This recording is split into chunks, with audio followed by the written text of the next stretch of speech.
Now to part two of our look at the state of affairs in the Balkans. Nearly 20 years after the war in Kosovo, efforts to achieve reconciliation between Serbs and ethnic Albanians have suffered one of the worst setbacks in recent years after a controversial arrest. Kosovo, with its majority ethnic Albanian population, used to be an autonomous region of the former Yugoslavia. But in 1999, after a series of Serb atrocities, NATO intervened on the side of the Albanians to help Kosovo become an independent nation. With the support of the Pulitzer Center on Crisis Reporting, special correspondent Malcolm Brabant found that overcoming ethnic hatred and suspicion is one of the biggest obstacles to consolidating peace in the fledgling nation. After 20 years of painfully slow progress towards reconciliation, there was widespread dismay at the way in which Kosovar Albanian riot police arrested this man, Marko Đurić, the chief peace negotiator of the Serbian government in Belgrade. The arrest took place in Mitrovica, Kosovo's most volatile town, where the country's ethnic tensions are accentuated. What happens here frequently influences the rest of the country. Police use force without reason, and I could not understand using force on those people that gather there to talk about peace. Dalibor Jevtic leads a Serb party in Kosovo's parliament, which left the government to protest the arrest. They arrest the person who is the main negotiator of Serbia, and they treat him as a dog. When you have forced on a legitimate representatives of Serbs, what ordinary people can expect then? The Serbs have come a long way since 1999, when their tanks roamed Kosovo, forcing Albanians to flee from their villages. The Serbs' campaign of so-called ethnic cleansing provoked NATO airstrikes. After a 10-week bombing campaign, the Serbs accepted NATO's peace terms. The Albanians of Kosovo, the majority population, were the beneficiaries. In February, Kosovo celebrated 10 years of independence. But the country remains widely unrecognized. Its membership of the United Nations is blocked. The biggest problem in the peace process is trying to convince Serbia, the old wartime enemy, to formally recognize Kosovo. So why would the Kosovar Albanian-led government in Pristina reignite Serb resentment when it needs cooperation? Kosovo's Prime Minister Ramush Haradinaj, a former wartime guerrilla leader, defended the arrest, saying the Serb negotiator entered the country illegally despite being told not to come. That does not send a good sign to the Serbian people, does it? That is the way that they're going to be treated? No, sir, this is not oriented towards Kosovar Serbs. Any elected official, neither Serb officials. That was mainly towards two persons that illegally passed the borders. Some Balkan experts believe that the arrest in Mitrovica was potentially dangerous because it's exacerbated ethnic tensions, and it will also make it more difficult for there to be normalization of relations between the two former warring factions. They also fear it will lead to a hardening of attitudes by the governments here in Pristina and also in the Serbian capital, Belgrade. In return for recognition of Kosovo, the carrot of European Union membership for Serbia is being dangled in front of its president, Aleksandar Vučić. In February, Vučić told Germany's Chancellor Merkel he was prepared to reach a deal in which both Serbs and Albanians lost something. But in recent days, he has retrenched. So will a conclusive peace agreement ever happen? Regional analyst Luzlim Peci.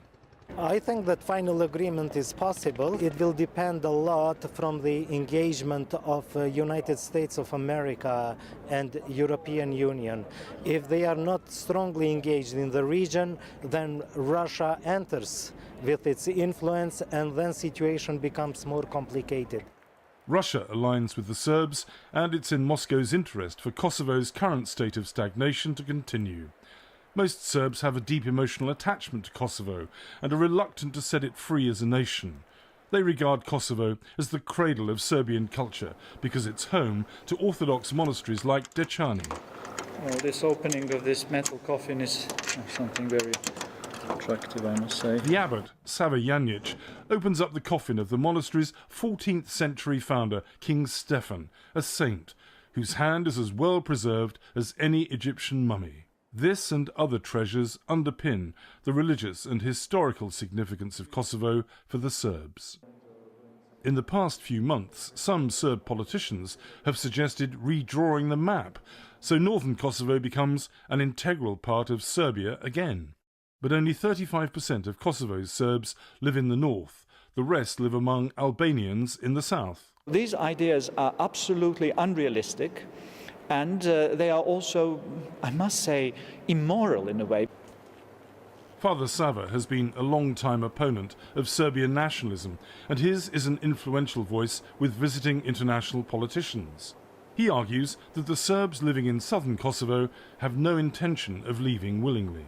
We will all be forced out of here just because certain people need to have clearly ethnically cut territories.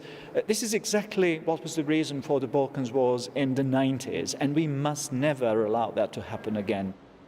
Kosovo's unsettled present is deterring foreign investment, and the absence of prosperity is particularly felt in Mitrovica, a town that is a microcosm of the nation's ethnic tensions. Igor Simic represents Mitrovica's Serbs in Kosovo's parliament, and he's optimistic about reaching a deal with the former enemy. Right now, 19 years after the war, and we are still talking about same stories from the past. So we have to find a way how to go further. New generations doesn't want to wait, doesn't want to be on the same spot as their fathers were. The young Kosovars who grew up after the war have little experience of the hatred and fear that motivated their parents. Christiana Chuni is the daughter of a prominent Kosovar guerrilla fighter and member of parliament. She is studying in Austria, but wants to return to help her nation recover. Maybe the only solution is that the young people from Kosovo to get together and first talk. That I think it's the only thing that we don't do that often. This small pork processing cooperative in western Kosovo provides a glimpse of what is possible when former enemies reach across the ethnic divide. It's shared between Albanian women and Serbs who returned to the area after the war. Throughout Kosovo, it's hard to find an enterprise like this one where we coexist together. It would be great if other people would follow suit. It also shows that we are the same people. Everybody has her own problems, her own worries, so we know each other and open our hearts to each other. But old wounds are likely to be reopened soon, once a special court in the Netherlands indicts former Albanian members of the Kosovo Liberation Army for war crimes against Serbs, other minorities and political opponents.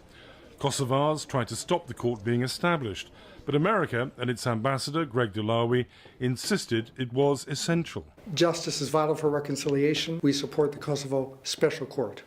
We feel it's essential to try to provide justice for all victims, and we think the court will make an important contribution to that. But Nusreta Kumnova and her husband Muharrem want more Serbs to be held accountable. They're heading to the empty grave of their son Albion. He was 19 when, along with other men of fighting age, he was abducted by Serbian forces who overran the western town of Jakova in March 1999. 750 bodies have been recovered. 720 are still missing. There won't be any reconciliation while we're still alive. And all politicians shouldn't dare to forgive Serbia until Serbia returns all the remains of the bodies of those killed, and all the perpetrators should be put on trial. And until Serbia apologizes to us and to the world for the crimes committed in this country. If the Kumnovas are to attain peace, they need a Serb to examine his conscience and reveal their son's secret grave. For many Kosovars, the conflict is simply frozen and far from over. For the PBS NewsHour, I'm Malcolm Brabant in Kosovo.